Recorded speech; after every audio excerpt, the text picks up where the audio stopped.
নমস্কার বন্ধুরা, আমি পায়েল, বার্ড লাভার পায়েলে সকলকে স্বাগত জানাই।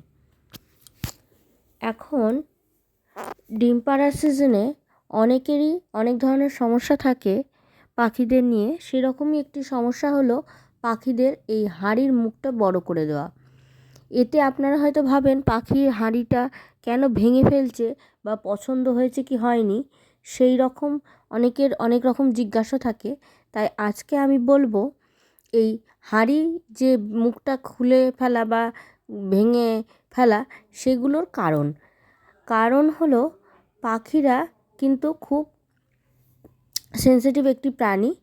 এদেরকে যখন আমরা হাঁড়ি দিই তখন কিন্তু তারা খুব ভালোভাবে পর্যবেক্ষণ করে এবং পর্যবেক্ষণ করার সময় যদি দেখে তাদের ঢোকা বেরোনো করতে, অর্থাৎ ডিম পাড়ার আগে বা পরে ঢোকা বেরোনোর জন্য তাদের যে হাঁড়িটা দেওয়া হয়েছে সেই হাঁড়িটার মুখটা তাদের প্রয়োজনের থেকে ছোট, তাহলে কিন্তু তারা হাঁড়ি ভেঙে ফেলার সিদ্ধান্ত নেয়। এবং হাঁড়ি ভেঙে ফেলার সিদ্ধান্ত মানে এই নয় যে হাঁড়িটাকে গোটাটাই ভেঙে ফেলবে। তাদের হাঁড়ির মুখ দিয়ে বেরোনোর সময় যতটুকু জায়গার প্রয়োজন ততটুকুই কিন্তু তারা ভাঙে। এটা আমি এই যে ভিডিওটা দেখাচ্ছি সেটা দেখলে আপনারা বুঝতে পারবেন হাঁড়িটার মুখটা কিন্তু গোল ছিল, কিন্তু হাঁড়িটাকে ভেঙে ভেঙে কিন্তু তারা মুখটা অনেকটাই বড় করে ফেলেছে।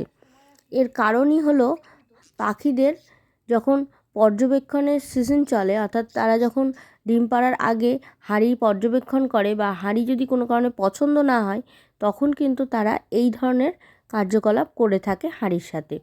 হাঁড়ি দেওয়ার পর আমাদেরকে দেখতে হবে যে হাঁড়িটা তার পছন্দ হয়েছে কি না। যদি পছন্দ হয় তো ভালো, অনেক সময় কিন্তু পছন্দ না হলেও তারা কিন্তু হাঁড়িটাকে এইভাবে ভেঙে ফেলে। তো আর যদি পছন্দ হয়েও থাকে তাহলেও কিন্তু হাঁড়ি যদি তাদের ঢোকা বেরোনোর রাস্তাটা যদি তাদের প্রয়োজনের থেকে ছোট হয় তাহলে কিন্তু তারা এইভাবে হাঁড়িটাকে ভেঙে বড় করে নেয়। আর একটা প্রয়োজন হচ্ছে পাখিদের অনেক সময় মাটি থেকেও কিন্তু অনেক ধরনের প্রয়োজনীয় উপাদান তারা পেয়ে থাকে। সেই মাটি থেকে পাওয়া খনিজ উপাদান সেগুলো পাওয়ার জন্য কিন্তু তারা অনেক সময় এই হাঁড়ির মাটির তৈরি এই হাঁড়ির মুখটা ভেঙে ভেঙে খেতে থাকে।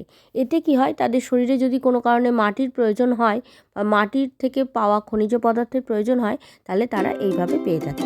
আজকের ভিডিওটি এই পর্যন্তই। ধন্যবাদ। আবার দেখা হচ্ছে নতুন ভিডিওতে।